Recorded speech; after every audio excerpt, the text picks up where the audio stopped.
When I was looking for a sponsor for the show, I was so excited to find out that my favorite offering maybe ever was available, and that's Audible. I have been using Audible for over 15 years, if not more.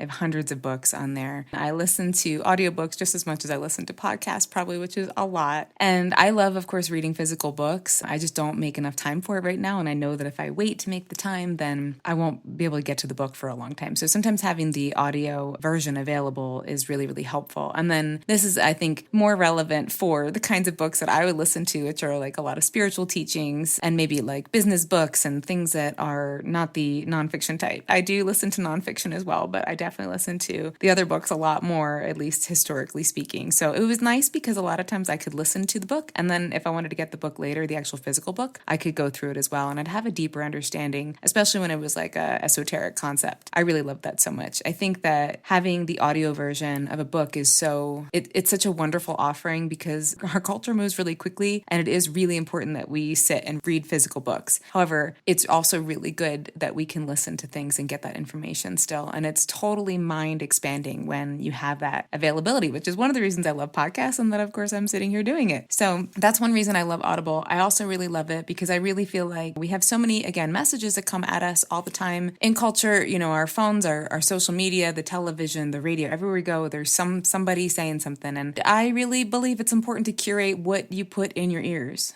and you actually have control over that.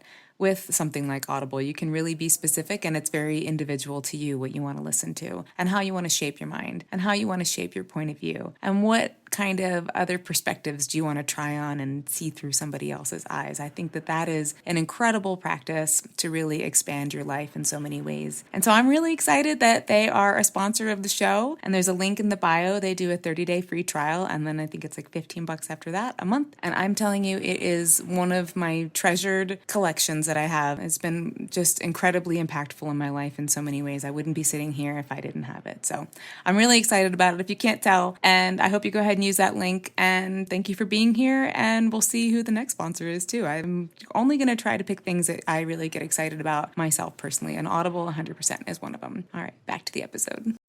Hi, my name is Greta Hotmer, and this is Thought Experiment Called Life, a podcast for multi-passionate, multi-creative people living unconventional lives. If you find everything interesting, if you want to just know all the things, you might enjoy this podcast. I definitely will talk about all the things. I didn't want to do this podcast for a long time because I couldn't figure out what niche to fall into, and I just decided maybe that was my niche, is all the things. So I will be talking about a bunch of things from jiu-jitsu to herbalism and nutrition to chronic disease to being a multi-passionate creative person, how to kind of go about those things, and spirituality, and just a lot of different things. So these are all the things that I care about and more. And today I haven't really done a deep dive on any of the plants yet. So we are approaching a couple episodes in. I'm not sure when I'm releasing this one. So I've been doing a bunch of episodes, but we're going to really get into a little bit of herbalism today. So today I'm going to talk about 5 plants that changed my life, 5 of my favorite plants that I use regularly. I got into herbalism after living with Lyme disease for a very long time, and Western medicine only took me kind of so far, and I started getting into plant medicine. If you want to go and listen to the episode where I talk about my Lyme disease experience, I believe it's episode 6, and it's a long one, but especially if you have any autoimmune disease, and if you have Lyme disease, something like that, you might find it relatable at the very least, which is why I shared it, because I think sometimes that experience can be very isolating, and I wanted to share something that helps you not feel so alone. I know when other people have shared their stories like that, it helped me not feel crazy, helped me not feel so alone. So I hope that it's helpful if you do listen to it. None of this is medical advice, even what I'm saying today. Nothing of what I shared in that story is either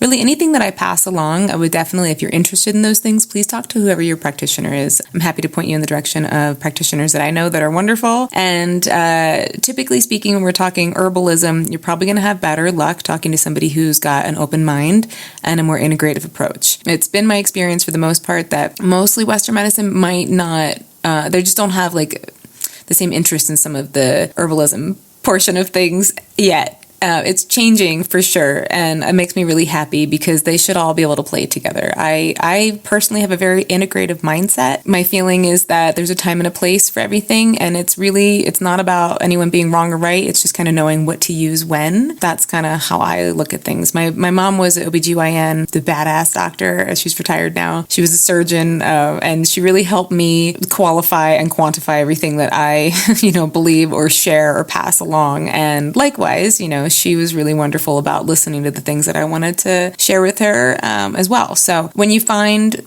somebody who's open to listening to when and how you utilize these things, that's really where like the magic happens. And of course, with any of these things, it's the dose is the medicine or the poison kind of thing too, right? So there's that as well.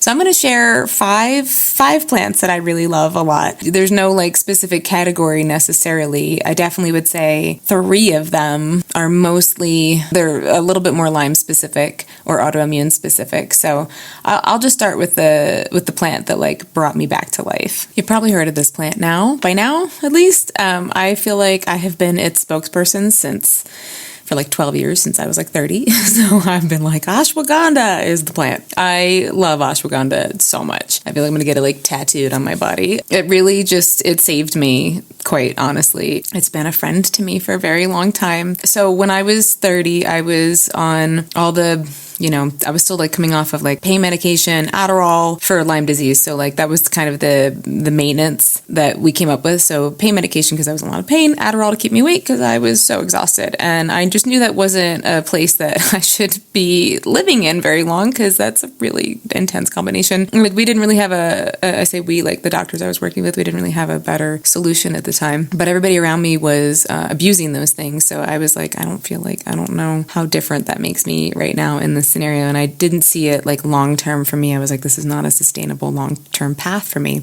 And I kept hearing, I was like looking more into alternative healing at this point, and I kept seeing this name ashwagandha, and it just like kind of made me giggle. Like, I don't know, I just thought the name was funny, and something I will talk about a lot with like your intuition and things that call to you. When I say it calls to you, it's almost like there's like a little highlighter on it in some way. To me, that's how it feels, and that's how it felt with this. I felt like it was funny and it caught my attention, and that it was like, look at me, check me out, like check it out more. Why do you think it's so funny? See what kind of benefits I have. I'm here to help. So I started investigating more about ashwagandha, and I was like, I think this plant may help me. That would be amazing if it did. But at this point, I was very hopeless of anything helping me. I had tried everything, hence the regimen that I was on. It was just like, we'll just do this, and because we don't know what else to do with you. So for my emotional state, I said, I'm just going to take it every day at the dosage that seems to make sense from what I was reading. And I'm just going to take it and just kind of see how it goes. I'm not going to like examine like in a few days and see how it feels, or in a few weeks and see how it feels.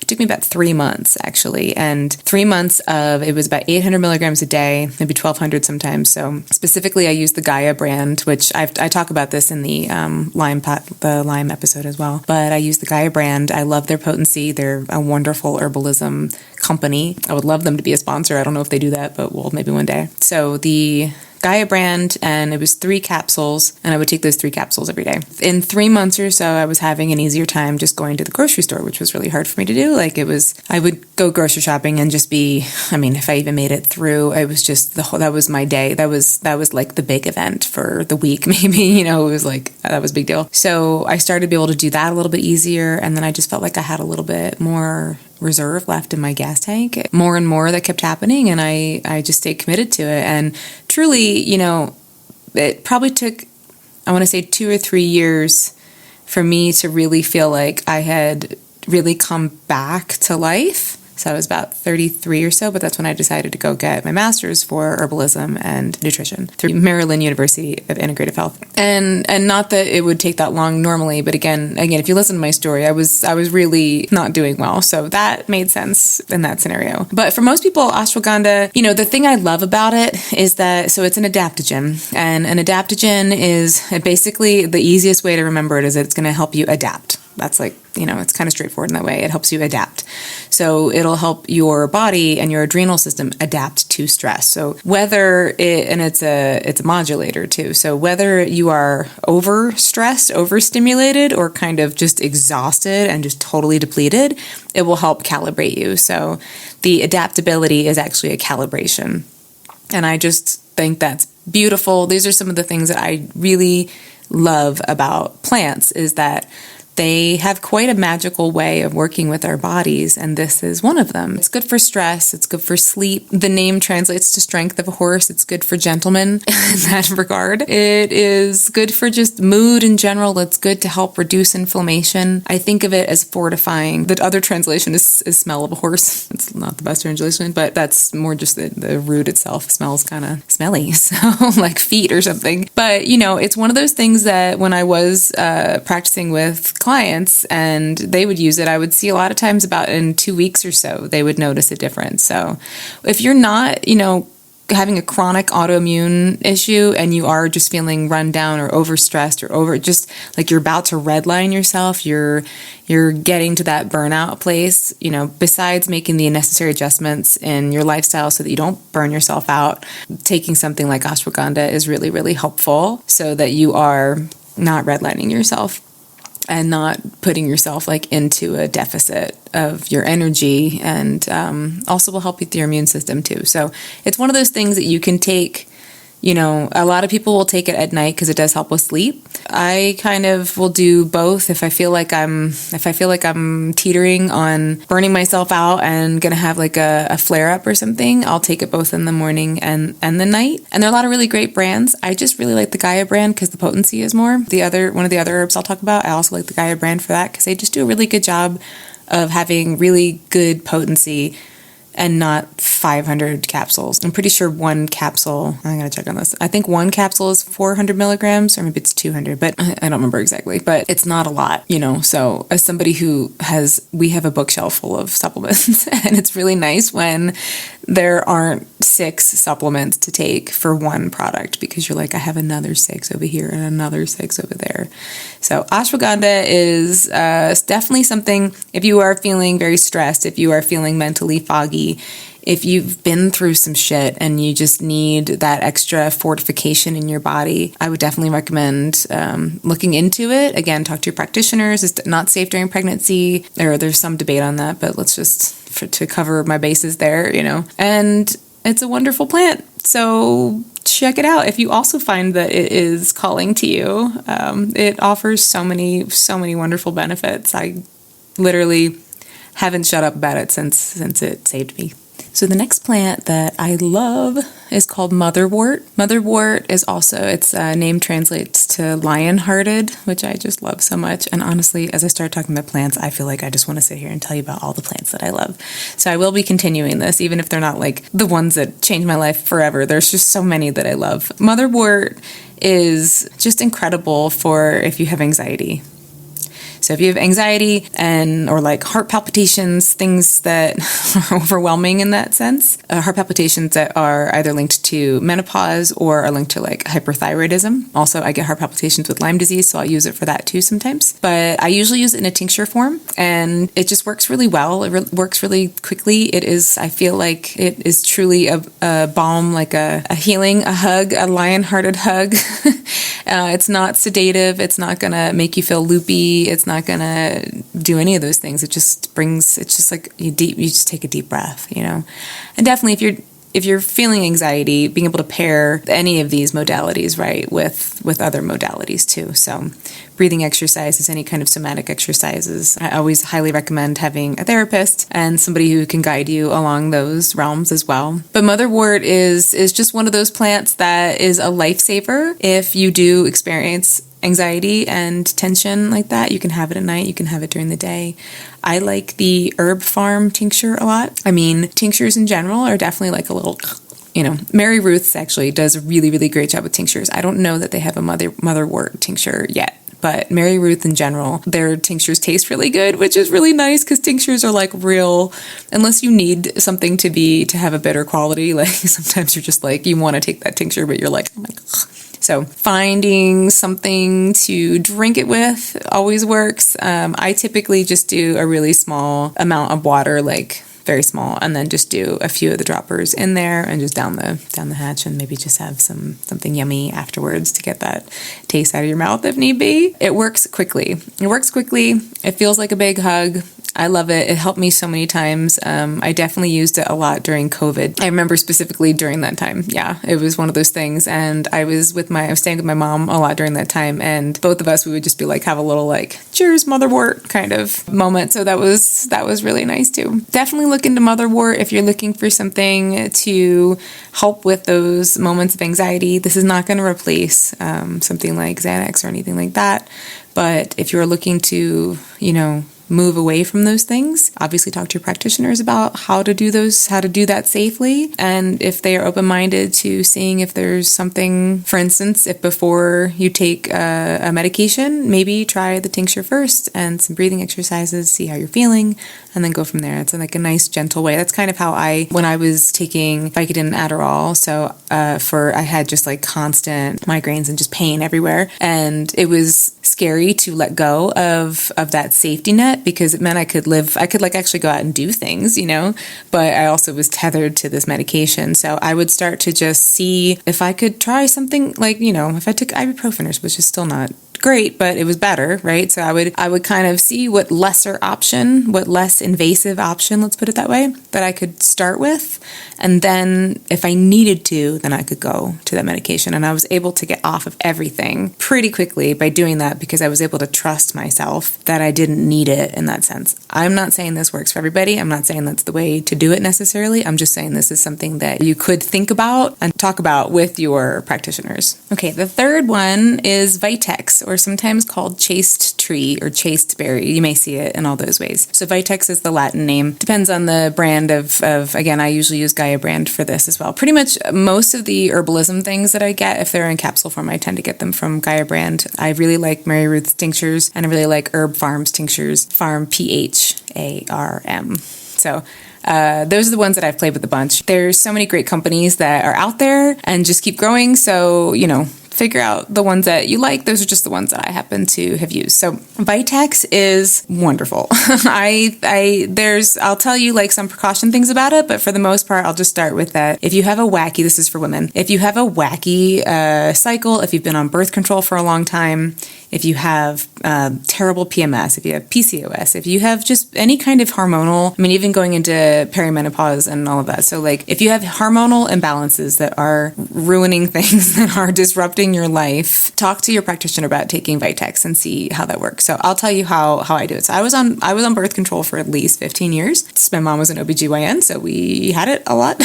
And when I got off of it, my cycle was really wacky. It would be like gone for 2 months and then there for like 3 weeks or something crazy. So I started looking at Vitex and then I started taking it and figuring out like the way to take it that worked best. And I have I have the most easeful cycles and have for a long time, which is, I'm very grateful since everything else has been like a lot harder. Thank you for that. So really don't get much PMS, don't get like, tenderness, don't really get that bad. Like I get, cramps here and there, but compared to what it used to be, it's like nothing different. Like I almost feel bad complaining about it when I do have a cramp, because I'm like, and then I'm like, oh, this is really nothing at all. So the way that it works best is for most people to do it consistently in this way. So if you track your cycle, which I recommend you tracking your cycle because it just makes life a lot easier in so many ways. So track your cycle, and when you start ovulating about 2 weeks out from your menstruation, then you would start taking Vitex. If you take the Gaia brand, you would take either 1 or 2 capsules a day, depending on how wacky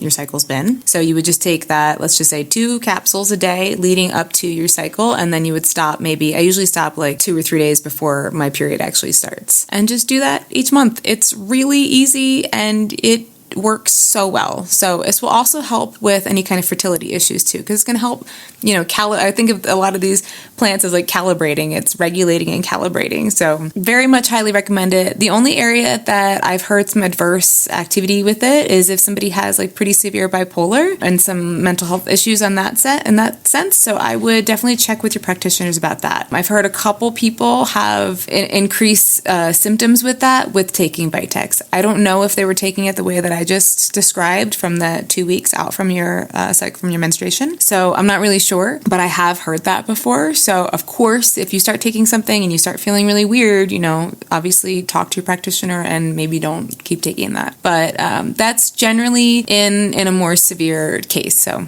but I want to pass it along because for many, many women, it's like there's this like my cycle, it's this battle, it's this time that just takes us out for so long. And it doesn't really have to be that way. We can actually make friends with our cycle. And I'm actually going to go, sorry, gentlemen, if you're listening to this, I'm going to go, actually, no, not sorry. Because you know what, if you have ladies in your life, please pass this along. And it will help everybody. There's a couple other things that I want to talk about in terms of our cycles. There are ways for us to make friends with it, and there are ways for us to have it be a positive part of our life and not something that just like dominates in a way that just is so disruptive. So, Vitex. Oil of oregano. I probably talk about oil of oregano as much as I talk about ashwagandha. Oil of oregano is just always in our home. We need to make, especially during the flu season. I talk about it at our gym a lot, and I hope that everybody is acquiring it because it will help you not get sick. It's a miracle worker in that sense. It's one of those things, it's hard sometimes to talk about, don't get sick and take these things because we've all been through a lot with that, and everybody has some idea about how that works and all of that. But oil of oregano is basically nature's antibiotic, antiviral. It's pretty incredible the way that it works. Again, I use the Gaia brand theme. The Gaia brand, again, has the potency that is most effective in my opinion. It is a good, strong potency, again, for not like to get the same amount of potency in other brands for what Gaia has, you'd have to take probably 2 or 3 times the amount of capsules, where they did a really good job of concentrating it into their capsules. So if you feel like you're getting sick, I'm saying if you have, like for me, usually it's a weird sneeze. Like I sneeze and I'm like, my throat feels a little strange now. And I used to be like, oh no, I'm sure it's fine. But I'm like, so I will take oil of oregano immediately after that. If I sneeze and it feels a little weird, I will take 2 or 3 capsules right then because I'm not trying to get sick. It always works. And of course I can't, this is not medical advice and blah, blah, blah, and all those things. I'm just saying it's very, very effective. And, if I missed that sneeze and somehow it came some other way and I feel like I'm really getting sick and, I'll start taking 3 capsules 2 times a day until symptoms alleviate. And sometimes, you make like, if you caught it too late and you do get sick, you get sick, but it won't last as long and it won't be as severe. And especially if you pair oil of oregano with NAC, which is N-acetylcysteine, you're usually pretty good. So NAC, and I know this is about herbs, but I will talk about NAC as well. N-acetylcysteine will help your liver, help you detox fat like more effectively. So it's the precursor for glutathione. It's what the hospitals use if somebody's ODing on Tylenol. It helps your joints. It helps all parts of your body functioning, your brain. It's something you can take on a regular basis, but it's really, really helpful in particular if you are trying to get over being sick, like if you had a lingering sickness or if you are getting sick, to help it not be as severe and to last as long. So I like pairing those two together, and usually with NAC, I don't really have a brand preference for NAC. It's pretty standard across the board as far as I've seen. I mean, in terms of brands of supplements, of other supplements, I really love Thorne a lot. They're really, really wonderful. If they're a little... they're like medium priced, but they're one of the best. So I would usually do, let's say, 3 oil of oregano in the morning, evening, and then maybe 2 NAC morning and evening until symptoms subside would be a protocol that you could use. Again, talk to your practitioners. I'm just going to keep disclaiming. I'm just telling you what has worked for myself, my family, my clients that I've had before, and people that I've talked to and stuff, and also clinically has been shown. And also NAC is really good for any kind of respiratory situations. Oil of oregano, get it in your house, have it around. Do not hesitate to take it. Don't do the whole oh, I should be fine. It's like if you feel a little weird, take 2 capsules. There's no harm, no foul.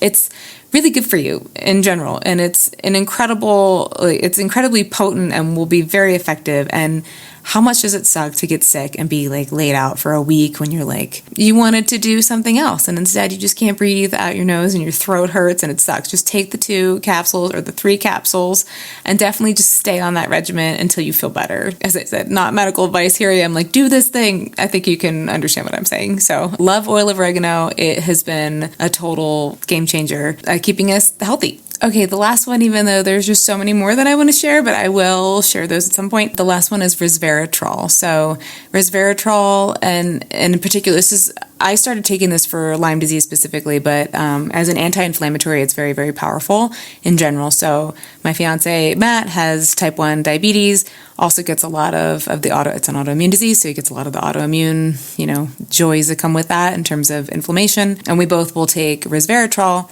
I started taking it, so if I start getting a flare-up and just I'm getting a lot of crazy joint pain, I'll start taking that for a few days, and it really helps to reduce that joint pain really, really quickly. Same happens, for anybody with any kind of autoimmune situation. So it's anti-inflammatory and antioxidant and an immunomodulator.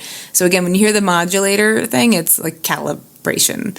So it helps your immune system as well. I just want to share in terms of what I think is pretty cool for the Lyme disease portion of it. This is just the things that I love about plants. I feel like plants really know that they are here to help us, and we should help them too with all our pollination and all of those good things.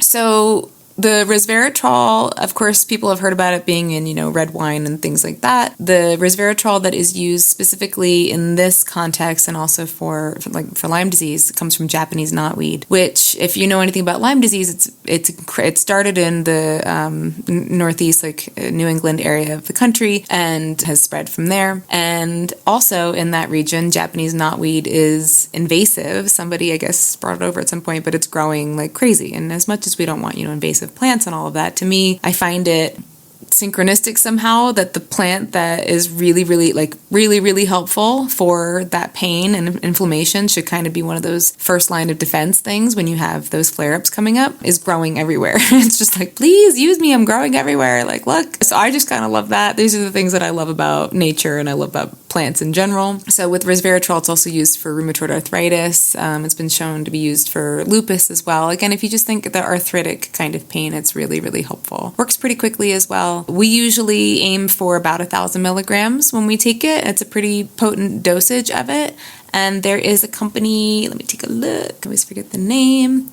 There's one company that I found that we've been using for a while that I like. It's A Squared Nutrition. I'll put all the links for everything in the show notes here. It's 2 capsules for 1,000 milligrams, which is really nice because, again, it's not 5 capsules, which a lot of times you'll see. Understanding your dosages for these really make a difference. That's why I'm recommending certain, I shouldn't say recommend, I guess I'm telling you about certain brands, because I know those dosages are in alignment with the effectiveness of it. So a lot of times you'll see studies done with plants that are not good because either there wasn't enough or they used so much that it was not good as well. The interesting thing about herbalism, and the reason that I didn't really choose herbalism over nutrition or vice versa, is that to me it all kind of blends together.